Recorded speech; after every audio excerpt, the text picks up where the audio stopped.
Hello there ladies and gentlemen, I'm Paul TX141 Walsh, welcoming you to an all new Ace in the Day gameplay for the arcade mode of War Thunder. In today's episode we shall be reviewing the Politkopov I-16 Type 27 Ishak, a Russian fighter aircraft carried to tier of 2 and a battle rating of 3.3.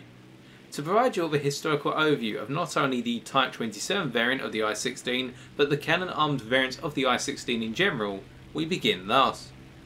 During its combat service in the Spanish Civil War of 1936 to 1939, it was identified that a key deficiency of the I-16 was its poor armament, which originally consisted of two 7.62mm ShKAS machine guns. Whilst the firepower was up to four 7.62mm machine guns by the end of the Spanish Civil War with the Type 10 variant, the plane's firepower was still seen as lacking. Therefore, to improve the plane's firepower even further, it was decided that 20mm ShVAK cannon would be fitted to the plane. Development work on the cannon-armed I-16 had already been instigated as early as 1936 with the I-16 Type 12 variant, also called the I-16P, P standing for Pasheni, translated into English as cannon-armed. Two 20mm cannon were fitted to the wings of a Type 5 variant, leading to the Type 12's birth. Unfortunately, the Type 12 was produced in limited numbers at the time due to lack of cannon available. This development work would continue with the Type 17 variant, which saw the retention of the two 7.62mm machine guns in the nose alongside the addition of the two 20mm cannons to the wings. Otherwise, the plane was effectively a Type 10 airframe and was the first mass-produced cannon-armed I-16, with 27 produced in 1938 and 314 in 1939. The plane you're seeing on screen today, the I-16 Type 27 Ishak, was to follow in the latter half of 1939. And was effectively a cannon-armed Type 20 variant, whereby the Type 20 variant was itself a Type 18 variant which could carry 20.5 gallon auxiliary fuel tanks under wing. Hence, the Type 27 was powered by the same ShVAK M62 1000 horsepower radio engine as the Type 18, but now fielded the improved armament of two 7.62mm machine guns in the nose and two 20mm cannon in the wings.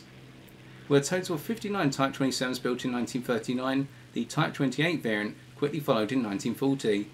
This would see the combining of the armament of the Type 27 variant with the more powerful ShVAK M63 1100 horsepower radio engine mounted to the Type 24 variant.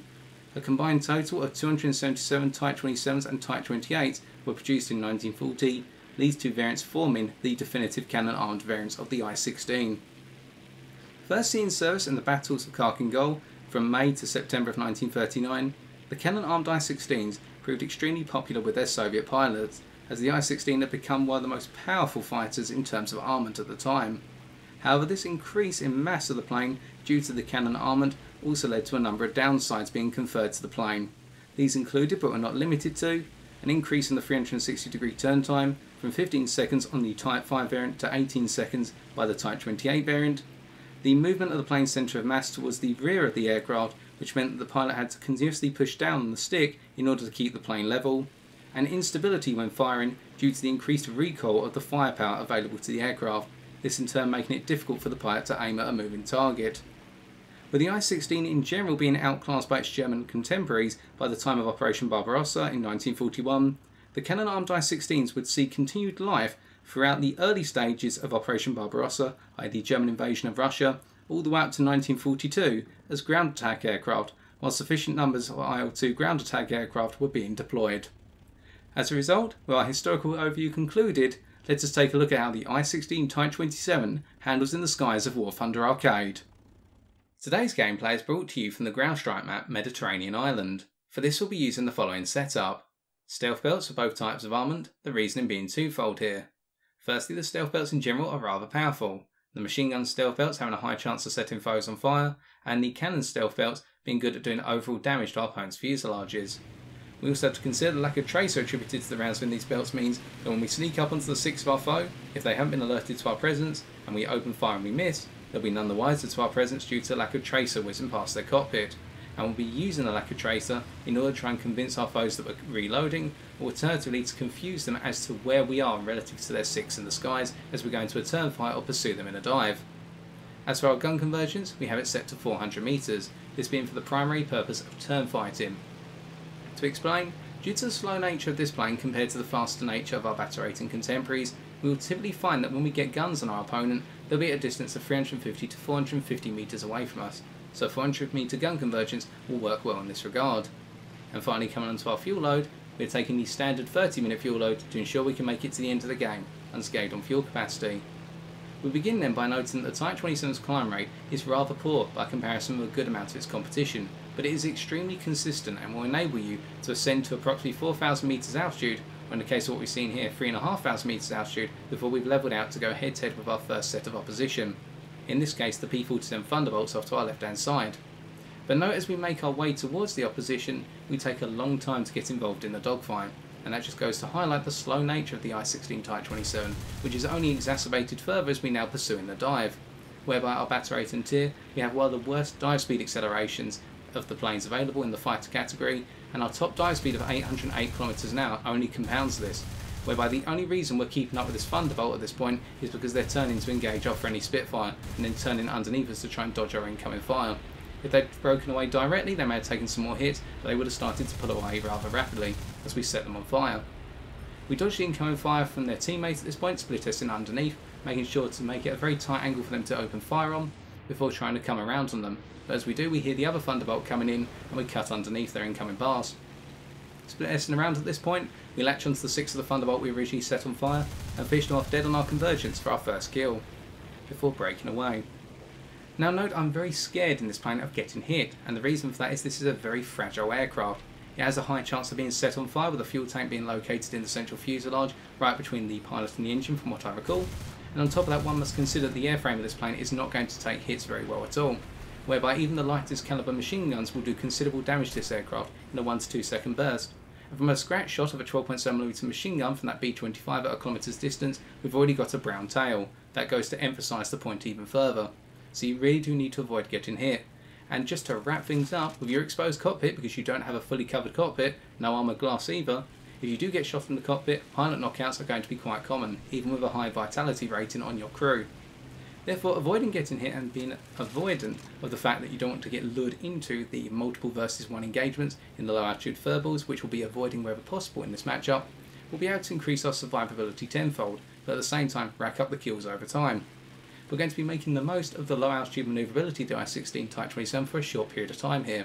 whereby what we find is this plane is not technically exceptional at low altitude, it's just that it will continue to perform at its best at low altitudes compared to a good amount of its opposition. To explain further, the ideal altitude range of this plane is between 1,000 and 3,500 metres altitude. Go above 4,000 metres altitude and you'll notice that your control surfaces become considerably heavier, and that means that your turn fighting capabilities become very restrained. Go above 4,750 metres altitude and you'll see a considerable drop off in engine performance, and that means you'll be very exposed to the likes of the Messerschmitt 19F4 at a battle rating of 3.7, planes that have greater higher altitude performance and can keep their speed and keep their controllability in a high altitude engagement. Therefore, as you go to lower and lower altitudes, particularly below 2,000 metres, what you'll find is that whilst you retain your overall performance, your foes will lose their performance because typically their engines are geared for above 2,000 metres, and on top of that their climb rates are normally held back a little bit, particularly below 1,000 metres altitude. Now another thing we should interject with there, notice how when we dived on the P-40E, the recoil of our 20mm cannon was forcing us back to the point whereby we were no longer accelerating in a rather steep dive, holding our speed at 491 km an hour.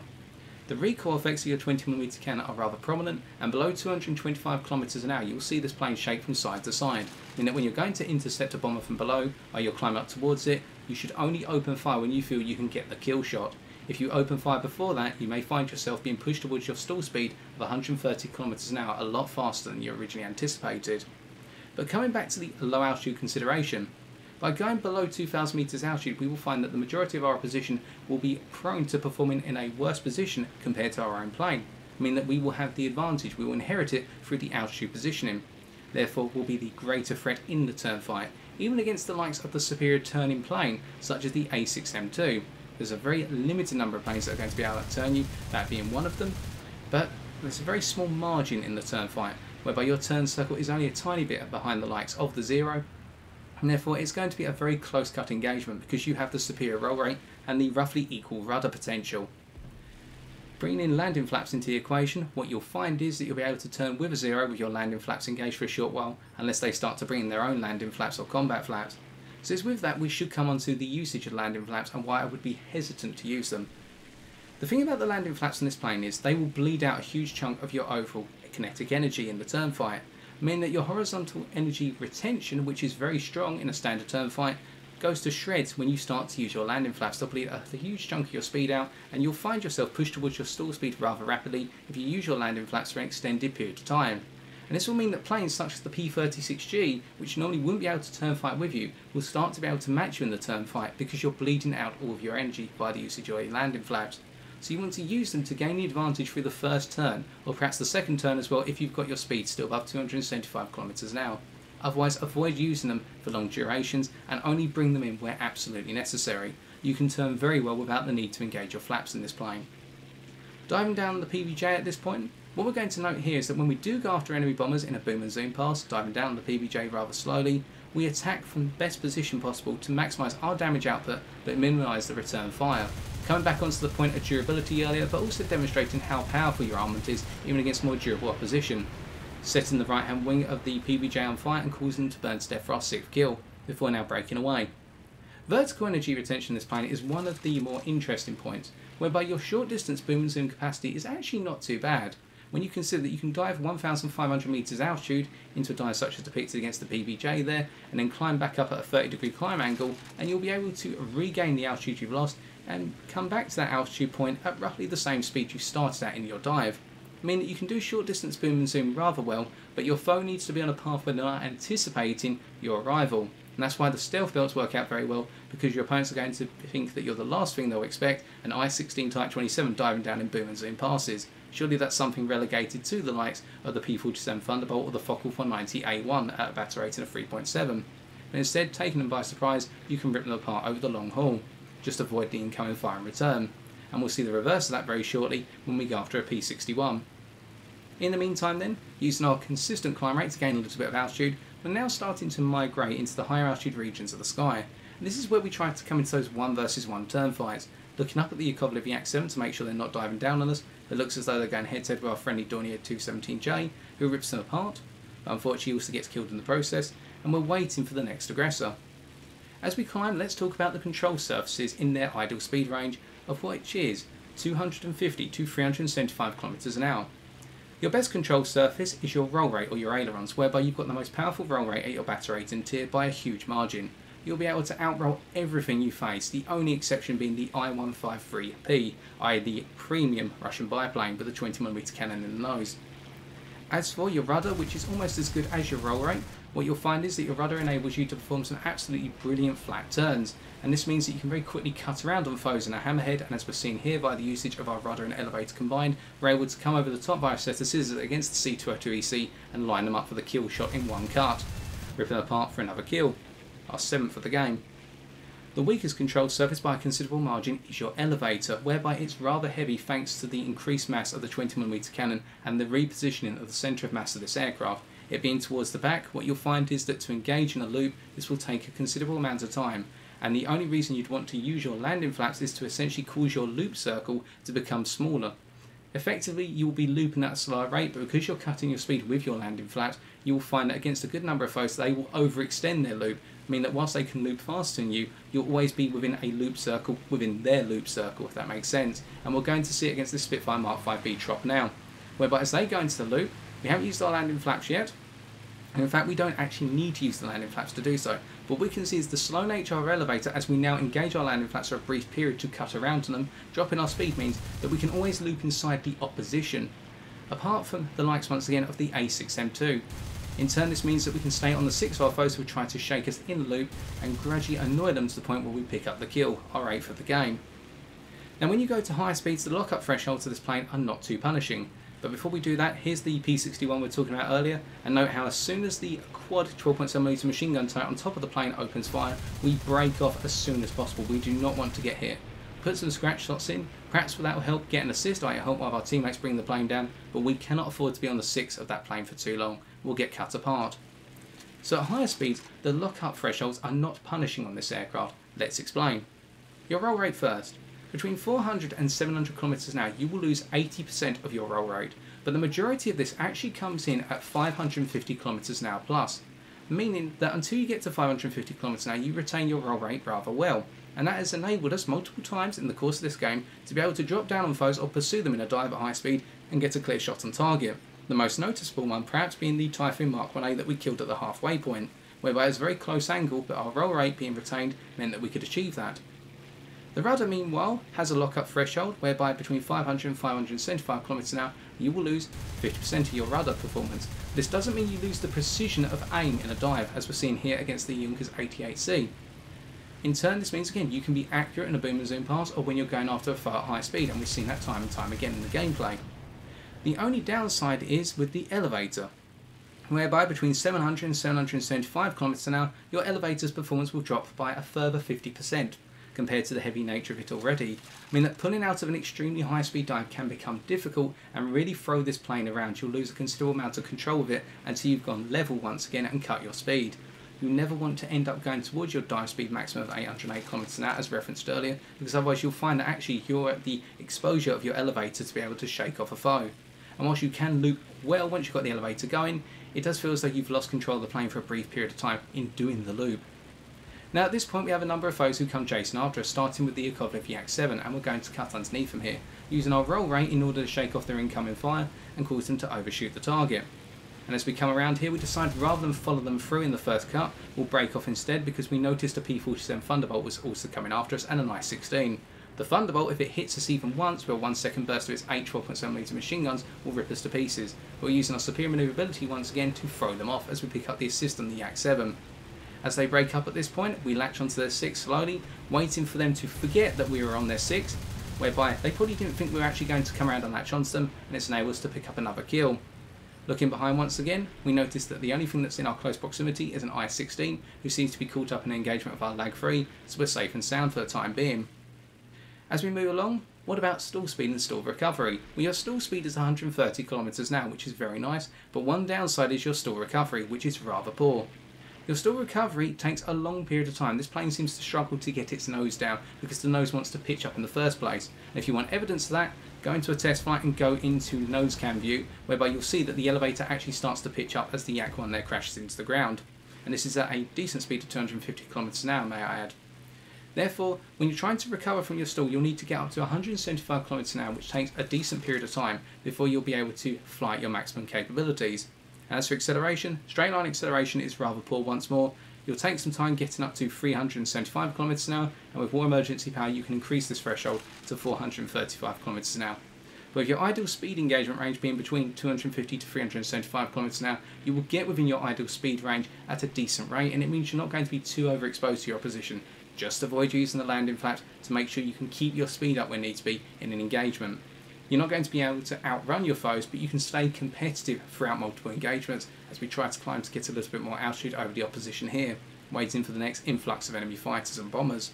But the game ends and it's time for us to take a look at the post-game stats.